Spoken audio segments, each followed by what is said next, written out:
نبی پاک صلی اللہ علیہ وسلم کی حدیث ہے مسلم میں طبرانی میں، حضور نے فرمایا آؤ میں تمہیں پچھلے زمانے کے ایک ایماندار نوخیز ولی اللہ کی بات سناؤں۔ پچھلے زمانے حضور نے فرمایا پچھلے زمانے میں ایک بادشاہ جادو کے زور پہ حکومت کرتا تھا۔ جب وہ ایک جادوگر اس نے رکھا ہوا تھا تو جادوگر اس کو جادو بتاتا، وہ جادو کے زور پر حکومت کرتا۔ جادوگر بوڑھا ہو گیا تو کہنے لگا بادشاہ کوئی نوجوان میرے پاس بھیج دے، اب میں بوڑھا ہو گیا ہوں، میرا پتہ کوئی نہیں کب مر جاؤں۔ ایک نوجوان کی ڈیوٹی لگائی، بڑا زیرک سمجھدار، اپنے رعایا میں سے چن کے جو ذہین فطرت مزاج بچہ تھا وہ اس نے لگایا۔ اللہ کے محبوب علیہ الصلوۃ والسلام فرماتے ہیں بچہ جادو سیکھنے لگا، وقت گزرنے لگا۔ بچہ جب جادو سیکھنے جاتا تو رستے میں ایک راہب بھی تھا جو انجیل جانتا تھا، وہ اللہ اللہ سکھاتا، لوگوں کو حضرت عیسیٰ علیہ السلام کی تعلیمات سے آگاہ کرتا۔ اس نے دیکھا کہ یہاں بھی لوگ اکٹھے ہیں تو وہ بچہ اس راہب کے پاس بھی اٹھنے بیٹھنے لگا۔ اب جب اس کے ساتھ اس کی گفتگو بڑھنے لگی تو اس کو باتوں میں لذت آنے لگی۔ اس نے راہب نے پوچھا کہ تو کون ہے اور کس طرح سے آیا ہے، کیا تیرا معاملہ ہے؟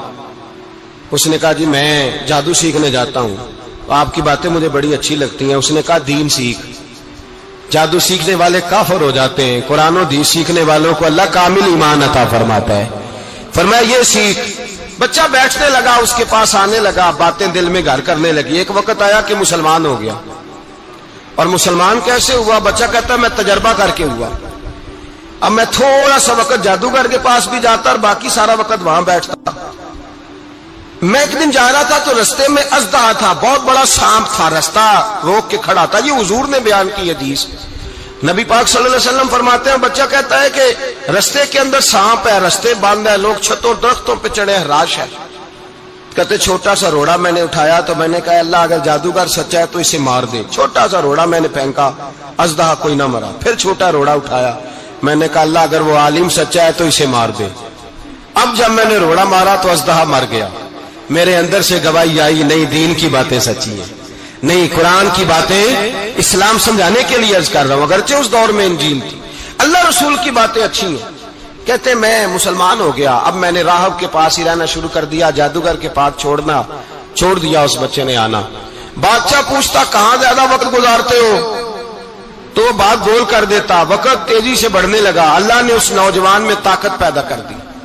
اب وہ اس کے اندر نا اللہ نے توانائی روحانیت پیدا کر دی، ابھی جوان ہے، 14-15 سال عمر ہے۔ اللہ نے اب جو بیمار بھی آتا وہ دعا کرتا تو اللہ صحت عطا کر دیتا، جو بھی آتا۔ بادشاہ کا ایک درباری تھا، بادشاہ کو پنکھا جلتا تھا، وہ اندھا ہو گیا، کوئی ایسی تکلیف آئی کہ نابینا ہو گیا، بڑے علاج کرائے شفا نہیں ہوئی۔ کسی نے اس بچے کا پتہ بتایا کانوں میں، اس کے پاس گیا تو بچہ کہنے لگا شفا تو ہو جائے گی پر کلمہ پڑھنا پڑے گا، مسلمان ہونا پڑے گا، جس پیغمبر کا میں غلام ہوں تجھے بھی بننا پڑے گا، دین پہ عمل کرنا پڑے گا، اللہ شفا دیتا ہے۔ اس نے کہا تو مجھے کلمہ پڑھا، مجھے شفا دے، میں تیار ہوں۔ اس نے کہا شفا تو اللہ دیتا ہے۔ اس نے اللہ تبارک و تعالیٰ کا ذکر کر کے دعا مانگی، یہ مسلم شریف میں حدیث ہے، طبرانی میں موجود ہے۔ اللہ نے اسے شفا دی، اس نے کلمہ پڑھنا شروع کر دیا۔ یہاں ایک نقطہ لکھا ہے ہمارے علماء نے، کہتے ہیں جب اللہ ولایت عطا کرتا ہے نا تو یہ سفید بالوں والے کا حصہ نہیں ہوتی۔ اگر جوانی میں کوئی آدمی توبہ کر کے تصوف کے راستے پہ چلتا ہے تو سب سے زیادہ ولایت اللہ اسے عطا فرماتا ہے، سب سے زیادہ ولایت اس کے پاس ہوتی ہے۔ ابھی اس کے بال کالے ہیں، چڑھتی جوانی ہے، دعا کی تو اللہ نے، اور حدیث پاک میں موجود ہے کوڑے آتے تو شفا یاب ہو جاتے، اندھے آتے تو شفا یاب، برس والے آتے تو اللہ سے دے۔ جوان ہے، بادشاہ کے پاس وہ واپس گیا، وہ جو آدمی جس کی آنکھیں ٹھیک ہوئی تھی۔ بادشاہ نے پوچھا کہ کیسے شفا ملی؟ تو کہنے لگا میرے رب نے شفا دی ہے۔ بادشاہ سجدے کراتا تھا، اپنے آپ کو منواتا تھا، معاذ اللہ، کہنے لگا میرے علاوہ کون رب ہے؟ اس نے کہا وہی رب ہے جس نے تجھے پیدا کیا ہے، اور وہی رب ہے جس نے مجھے اندھے کو آنکھیں دی ہیں، وہی ہے میرا مالک۔ کہا اچھا تو مجھے نہیں مانتا؟ کہا نہیں میں اپنے رب کو مانتا ہوں۔ بادشاہ نے اسے سزا دی، ستایا، اس نے بچے کا پتہ بتایا، پھر بچے کو بلا کے ستایا تو اس راہب کا پتہ بتایا، راہب بھی قتل ہو گیا، نابینا بھی قتل ہو گیا۔ بادشاہ نے کہا سپاہیوں سے اس بچے کو لے جاؤ اور پہاڑ کی چوٹی پہ جا کے نیچے پھینکو تاکہ مر جائے. بچہ پہاڑ کی چوٹی پہ گیا تو ہاتھ اٹھا کے کہنے لگا یا اللہ میرے لیے نہیں اپنے لیے، میرے لیے نہیں اپنے لیے انہیں اپنی قدرت کے جلوے دکھا.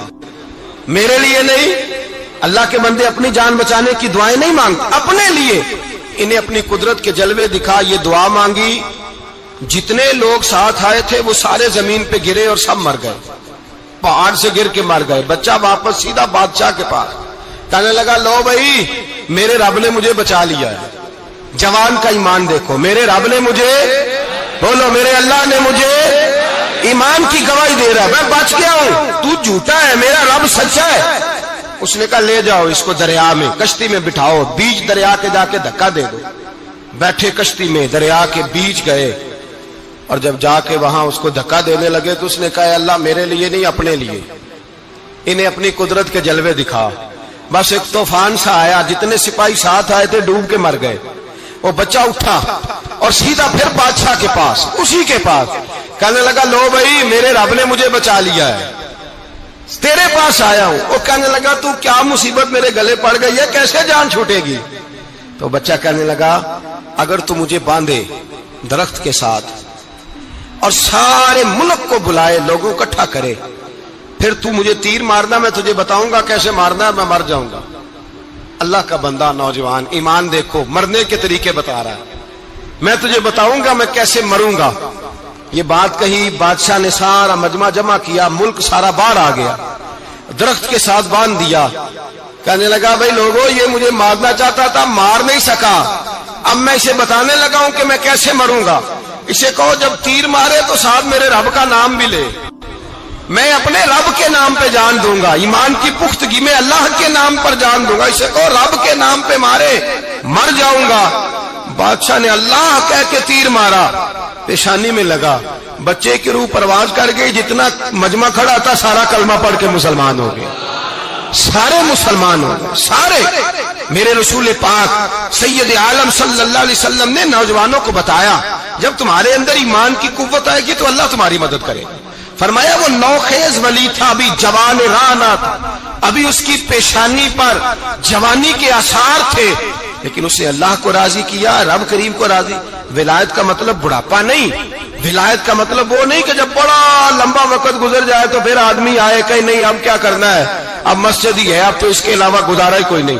تو اس وقت کا آنا اللہ کی بارگاہ میں قبول تو ہے، لیکن شاباشی اسی کو ملتی ہے جو جوانی کا وقت آئے، جو عین اس وقت آئے جو وقت میرے رسول پاک علیہ السلام کے غلام عبداللہ ابن عمر، حضرت عبداللہ ابن عمر رضی اللہ تعالیٰ عنہ فرماتے ہیں کہ میں نکلا، مجھے سفر کے لیے جانا تھا، تو تھوڑی سی کھجوریں، تھوڑا سا سرکہ، ایک شہد کی بوتل، چیزیں میں نے سفر کے لیے ساتھ رکھ لی. میں جب مدینے سے باہر صحرا میں نکلا نا تو رمضان نہیں تھا، غیر رمضان تھا. میں نے ایک نوجوان کو دیکھا بکریاں چرا رہا ہے، بکریاں چرا رہا ہے. اے جوان، آپ فرماتے ہیں اس کا چہرہ بڑا نورانیت والا، گرد پڑی ہوئی پر بڑا حسین. فرماتے ہیں میں نے اس کو کہا کہ آ جاؤ کھانا کھا لو، روزے بھی نہیں تھے. کہنے لگا نہیں میں نے روزہ رکھا ہوا ہے. فرماتے ہیں میں نے کہا پتہ کروں کہ نیرا نیک ہی ہے کہ پرہیزگار بھی ہے. نیک وہ ہوتا ہے جو نماز پڑھے روزہ رکھے، پرہیزگار وہ ہوتا ہے جو گناہ سے بچے، وہ پرہیزگار ہوتا ہے. کہا پتہ کروں پرہیزگار بھی ہے کہ نہیں. کہتے میں قریب گیا تو میں نے جا کے اس کو کہا بھائی تیری بکریاں بڑی پیاری ہیں، میرا دل کرتا ہے ایک بکری مجھے دے دو. کہتے وہ جوان، غربت بھی، پریشانی بھی، پر دامان توکل کی یہ خوبی ہے کہ اس پر پابند لگے ہوتے ہیں، دھبے نہیں ہوتے. غربت ہے. کہا جناب ایک بکری دے دو. آنے لگا جناب بکریاں میری نہیں، بکریوں کا مالک کوئی اور ہے. کہتے میں نے آزمانے کے لیے کہا کہ بکریوں کے مالک کو کہنا ایک بکری بھیڑیا لے گیا ہے، کہہ دینا بھیڑیا لے گیا ہے. تو کہتے اس نے میری طرف دیکھا، گرد سے اس کے بال لٹے ہوئے، آنکھوں میں روشنی، چہرے پہ اطمینان، لب و لہجے میں ایمان کی طاقت. نوجوان کہنے لگا حضور بکریوں کے مالک کو تو کہہ دوں گا بھیڑیا لے گیا ہے، جب عرش کا مالک پوچھے گا تو کیا جواب دوں گا، اللہ کو کیا جواب دوں گا. کہتے ہیں میں کانپنے لگا اس کی بات سن کے. واپس آیا، جو کام نکلا تھا وہ چھوڑا، واپس لوٹ آیا. میں نے پتا کیا کس کا غلام ہے، پتا چلا فلاں آدمی کا ہے. کہتے میں نے پہلے غلام خریدا، پھر پتا کیا تیرے پاس بکریاں کتنی ہیں، اس نے کہا 400.